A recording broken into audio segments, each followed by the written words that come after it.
What are you doing in my swamp?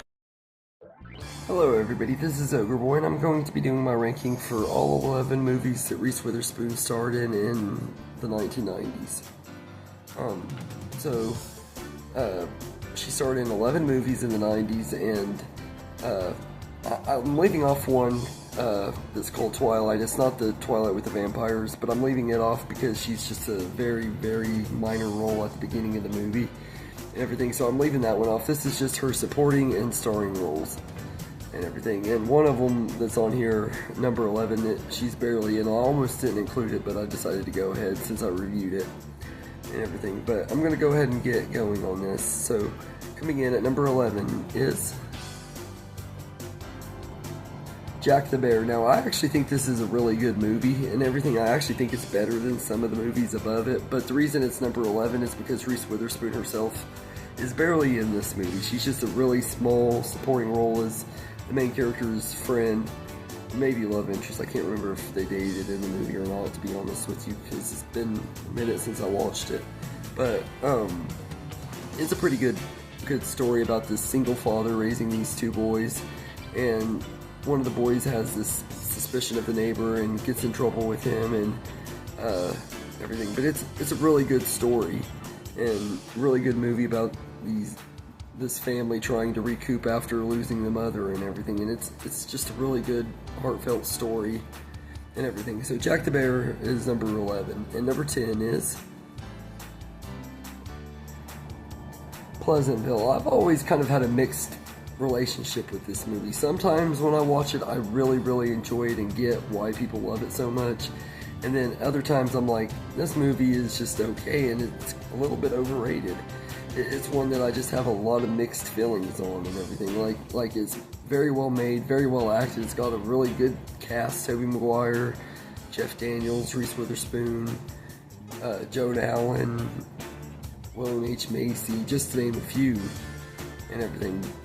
Don Knotts is even in here. Like, it has a really good supporting cast and everything, and it just isn't one of my favorite movies. I like the concept of a 90s kid going back to the 50s and stuff, but it just wasn't really that great. Personally, if I want to watch a movie that's sort of like this, where kids are in a different time period and stuff, I would go to Back to the Future, even though this isn't exactly the same. They're going inside of a TV show from the 50s instead of just the world of the 50s, but it kind of has that same feel as Back to the Future a little bit, but it just isn't quite as good and everything. But I think Pleasantville's an okay movie, so it's number 10. And number 9 is SFW. I don't remember this movie very well. It was one that I really enjoyed it when I watched it. Both times I've seen it, I've enjoyed it, but every time I watch it, I instantly forget it. Like, I don't even hardly remember what it's about. I just remember that there's these teenagers that are kind of rebelling and stuff. That's all I really remember about it. But I do enjoy this movie when I watch it and everything, so SFW isn't one of my most favorites, but it's enjoyable enough, just kind of forgettable and everything. So it's number 9. And number 8 is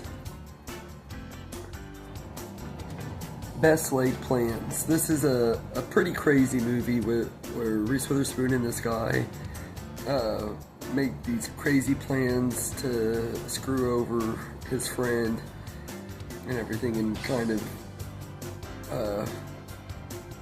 do him really dirty. And I don't really fully remember what they're trying to do in this movie, but it was really messed up and everything. I don't remember this one very well either. I've only seen it once and everything, so that's why it's not very low. It has potential to move up as I rewatch it in the future and everything, but I've only seen it once, so right now it's number 8. And number 7 is Election. This is a really fun movie where she's playing the head student trying to run for student president at school and everything, and it follows the whole election process and everything from the point of view of one of the teachers, played by Matthew Broderick, and it's a really, really good movie. Reese Witherspoon is really kind of unlikable in this movie. Her character is, but she does a really great job at playing her and everything. She has such a good screen presence, and everything in this movie. She just does a really great job and everything. And I think this movie's pretty good and everything. But it has gone down a little bit on this ranking. I used to have it a little bit higher and everything, but it's dropped a couple of spaces. But it's still a pretty good time and everything. So Election is number 7, and number 6 is Overnight Delivery. Now this one is a really funny movie with Paul Rudd and her, and I think her and Paul Rudd just work really, really great together in this movie. They have really good chemistry, and the story is really good and entertaining, and everything is where he accidentally sends something, or he sends this letter to his ex, or to his girlfriend and everything, and because he thinks she cheated on her and stuff, he sends this stuff, sends something to her, and he's trying to stop the overnight delivery driver from sending out this thing to her and everything. They're trying to catch up to him or get there before the package gets there, and it's just a really, really good movie and everything. So Overnight Delivery is number 6, and number 5 is Far Off Place. This is a Disney movie that is very underrated. It's about where she's living in Africa, and her and this African boy and this other boy have to trek across the desert after people attack where they're living and stuff. They have to make their way to the nearest village, which is I think like over 100 miles away and everything. So they're having to walk through the Sahara Desert and everything and try to survive and everything. And it's just a really, really good survival story movie and everything done through Disney. So it's family friendly and everything, but it's still a good time and everything. It's got some pretty intense moments and everything. It's something that Disney wouldn't do in movies like this anymore, I don't think, but it's a pretty good one. And I don't think it was really a big hit or anything. I don't ever hear people talk about it, but I think this is a pretty underrated movie. So A Far Off Place is number 5, and number 4 is Freeway. This is a pretty good one with her and Kiefer Sutherland. In this movie, she plays like this troubled youth who is going on this journey to her grandmother's house, and she gets picked up by this man who is trying to help her, and the whole movie is like a big metaphor for Little Red Riding Hood. She's supposed to represent Red Riding Hood. Kiefer Sutherland's supposed to represent the Big Bad Wolf. And it's just a really, really unique and entertaining movie and everything. It's kind of a hard watch at times. There's parts that make you feel really uncomfortable, but they do a good job at trying to get under your skin and everything. But they also do a good job at making you want to see this girl succeed, even though she's doing some bad things along the way. But it's still a really good movie and everything. So Freeway is number 4, and number 3 is Cruel Intentions. I absolutely love this movie. I think it's a really great movie, and it's barely number 3 and everything. I really debated between this one and my number 2 spot, but I decided to put this one at number 3 because even though she is a huge role in this movie, she is technically a supporting character, because this is more about Ryan Phillippe and Sarah Michelle Gellar's characters and everything. They're both really, really great in here too, especially Sarah Michelle Gellar. She just steals the show every time she's on screen.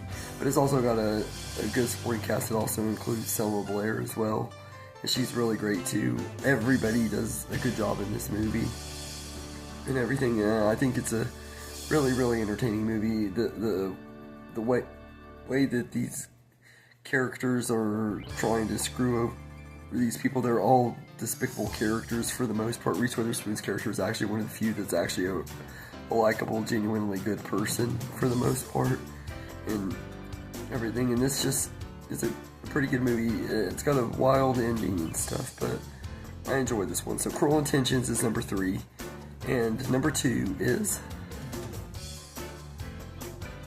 Fear. This is a really good cat and mouse thriller with Reese Witherspoon and Mark Wahlberg.